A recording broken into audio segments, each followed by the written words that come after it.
Yo, what up? Welcome to another episode of the Oakland Warriors podcast. I'm Patrick, flying solo. So the Warriors lost again. They lost to the Minnesota Timberwolves in Minnesota, 129-114. That's back-to-back losses. And now they are just a half game in front of the Memphis Grizzlies for second place. And they are 6.5 behind the Phoenix Suns. And to be honest, like, this game looked like last year's team when it was just Steph and a bunch of other guys. And no disrespect, this team is much better than those guys from last year. But, you know, once Moses Moody took that elbow in the eye from Karl Anthony Towns, that reduced their roster to 9 available guys. And you just knew it was an uphill climb. Karl Anthony Towns is a beast, especially against the Warriors when it's just Kevon Looney. You know, Kerr put Jonathan Kuminga on him, and as good as Kuminga is and as strong as he is for his age, he was just tossed around by Cat. Cat is just way too big, way too strong, way too skilled. So that was going to be a losing effort from the start. But I wasn't surprised. You know, like, this was a game that in general I would have been worried about because, you know, the Timberwolves, they've been playing better. They've been on a streak and they seem to be clicking at the right time. And I said in the past, I don't fear the Minnesota Timberwolves, of course, but, you know, a team with a guy like Cat, a guy with Anthony Edwards, that kind of skill and power, and they just have a bunch of young, long, athletic wings. Those are the teams that can bite the Warriors on the butt. And of course, Anthony Edwards didn't even play in this game because he was out with a sore knee. It's not worth it right now to get too deep into what happened in this game. I mean, they just didn't look good. They looked flat. If this was the team they were going to roll out for the rest of the season, this would be like last year's team. You know, it's the equivalent of a play-in team pretty much. But we all know, and we all hope, with reason to hope, that the Warriors will be whole eventually. So even if this is another one of those games where you're just kind of like, wow, this sucks. You know, like, we're just biding our time until Klay gets back soon. Wiseman gets back, Draymond gets back, Andre gets back. So there, you know, that's maybe a tired refrain for some fans, but hey, take the long view, you know, like, that's reality, right? The Warriors are missing 2 of their best players, and they're also missing their 7-footer, and they're missing their adult in the room, Andre Iguodala. I've said this in the past, and I don't mean to be repetitive, but it is what it is, right? Like, once those guys get back, then we can judge. If the Warriors drop in the standings, then they drop in the standings. I don't like it. I don't want to see it. I want to see Andrew Wiggins step up.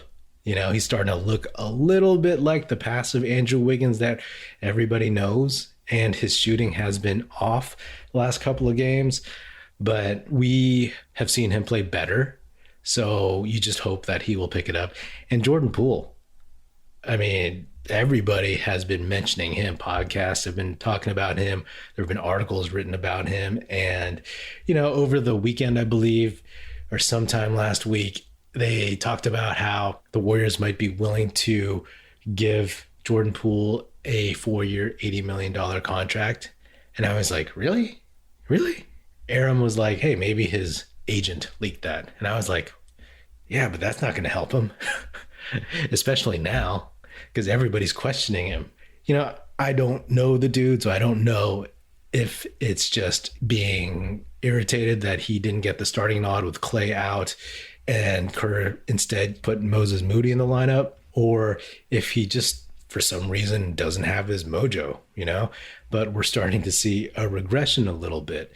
And we know what kind of player he can be, but of course, it's just disappointing that he hasn't stepped up, even if he's coming off the bench. You know, this is his chance with Klay out, even though he's not starting. This is his chance to really put a stamp on some of these games, and he's not. Same with Wiggins. I mentioned them a little bit in the last episode that they used to have a really good vibe, a really good rapport together on the court, but together and separately, they're just not giving you what you need, especially with four of your more important players out. I'll throw Wiseman in there as one of your more important players for sure. Your 7-footer, your number 2 pick. He's a very important person to this franchise. So that just leads me to think, when the Warriors drafted Moses Moody as a 6'6" shooting guard / small forward with a 6'11" wingspan, I was like, oh, maybe he will push Poole out eventually. Who knows?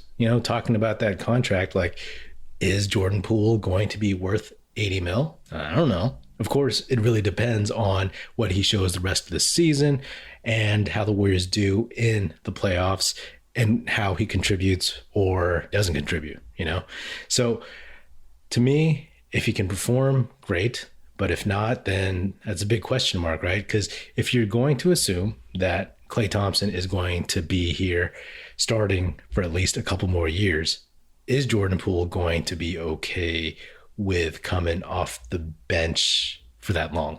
The guy is 22 going on 23. He's going to hit his mid 20s coming off the bench behind Klay Thompson. And like any other dude, he wants to make his impression. So I don't know if he would, try to be sour and get out, or if he would just pout, or if he would be happy with the role. Or, and I've said this in the past, who knows, maybe in a year or two, Klay comes off the bench as kind of a Manu Ginobili type former starter, all-star, Hall of Famer who just plays that role, and gives Poole the keys to the starting job. But if Poole ain't it, then you look at Moses Moody to fill his role on the team as a backup, right? Because you look at Poole and he can get hot, right? But his defense isn't the best. So if he can't give you anything on offense, then he's kind of a liability on defense, and you're just at a net negative, right? And then you look at Moses Moody, and he may not be as good off the dribble. He may not be as quick with his feet to the basket, but he can shoot and he can play defense, and he's bigger and stronger than Jordan Poole. So in general, this team is not going to be the same team, the exact same guys next year. There's going to be people that you have to let go of. There's going to be roster decisions and contract decisions that get made. So just something to keep an eye on. The Warriors, even though they're struggling right now, overall, the roster has pretty good depth in terms of talent, right? If you lose Poole, you have Moody. If you lose Wiggins, you have Kuminga. And if you lose Wiggins, you also have Moody, right? Because that guy, he's 6'6" to Wiggins 6'7", so he could even play small forward coming off the bench or something, right? So there are dudes on this team who could be put in the position to step up. Hoops fans, the latest offer from DraftKings Sportsbook, an official sports betting partner of the NBA, is too good to pass up. I'm talking between the legs 360 windmill good. New customers can bet just $1 on any team and get $150 in free bets if they win. It's that simple. If Sportsbook isn't available in your state yet, you can still take your shot at a big payday. Everyone can play for huge cash prizes with DraftKings daily fantasy basketball contests. DraftKings is giving all new customers a free shot at millions of dollars in total prizes with their first deposit. Download the DraftKings Sportsbook app now. Use promo code TBPN. Bet just $1 on any NBA team and get $150 in free bets if they win. That's promo code TBPN at DraftKings Sportsbook, an official sports betting partner of the NBA. 21 and over, minimum age and local requirements vary by jurisdiction. See DraftKings.com/sportsbook for a full list of requirements and state-specific responsible gaming resources. Void where prohibited. Minimum $5 deposit. Gambling problem? Call 1-800-GAMBLER. In Tennessee, call or text the TN Red Line, 1-800-889-9789. In Connecticut, call 888-789-7777 or visit ccpg.org/chat. In New York, call 877-8-HOPE-NY or text HOPE-NY 467-369. I took a while after the Wolves game to record because I was just like, I wasn't so much mad as I was just honestly kind of bored. Don't get me wrong. I love basketball and I love this team. But when they kind of flatline. I mean, they've had a rough 2022 in terms of consistency, shooting, defense, effort, whatever, right? So it's like, if they don't have that excitement, then it's hard for you as a fan to get excited, especially when it almost feels like the same story over and over and over again. But again, that can all be cured by getting Klay back, and then Wiseman back, and then Draymond back, and then Andre back, right? Then this team starts looking like more of that veteran championship core team, plus Wiseman, plus Kuminga, that team of Hall of Fame vets. And then there's that clear line with the younger guys who can contribute in spots. This is not a great timeout. There's no joy in these buckets. And, last season they played the Timberwolves and they lost in Minnesota. And I was really, really mad about that game because Minnesota was way worse last season. And also every loss for the Wolves last year helped the Warriors draft positioning more or less, right? So I was mad about that. But this one, it is what it is. This is a wounded team. And yes, a lot of other teams are wounded, but fact of the matter is I don't really care. This team is wounded and they just could not overcome a younger, more talented team on the court. As long as the main guys get healthy, again, repetitive, I'm sorry, but it's true. And you know it, you know it as well as I do, then we'll see something, right? If the Warriors fall behind the Grizzlies, who look like they are just on fire, Ja Morant with that 52-point game and some of the more amazing shots I've seen in one game from one guy. I mean, Ja Morant, he kind of has, obviously totally different player, but he has that electricity that Steph had when he was kind of coming on the scene in the 2013, 2014 season after he got past all of his ankle issues and everything. There is that vibe around him. And of course, like there's the analogy between Ja Morant and pre-injury Derrick Rose. But, there's a really good chance, especially on this road trip, that the Warriors will fall behind the Grizzlies. And then there's the Jazz. They could fall into the 4 spot. And it is what it is, right?